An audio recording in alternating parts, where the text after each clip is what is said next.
Hey, I'm Jason Hammond, and today I want to talk about patching a hole in your drywall. Any hole, from a nail hole all the way up to a football-size hole, and how to know which fix the one in front of you actually needs. Here's the thing most people get wrong, and it isn't the mudding.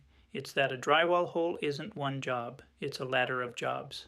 A nail hole is 30 seconds and a dab of spackle. A doorknob hole needs a patch that bridges it. A football-sized hole needs you to put a real piece of new drywall back where the old one used to be.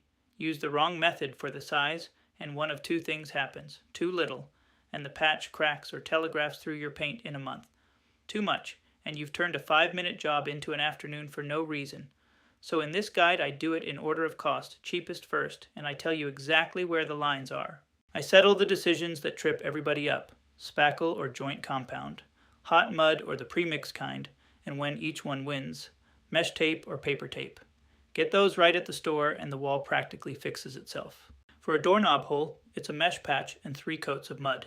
For a fist-size hole, it's a California patch, a piece of drywall you cut yourself that tapes itself in. Clever, and it's the right tool for that exact size. And for the big one, the furniture through the wall hole, it's a backer, a new piece of board, and taped seams done over a couple of evenings.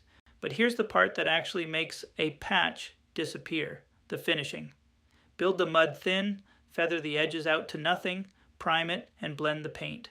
A patch shows because of bad finishing far more often than bad patching. And I'll tell you when to stop. A water-stained ceiling, a crack that keeps coming back wider every year, mold behind the board. Those aren't patching jobs, and the guide tells you exactly how to know. Do it right.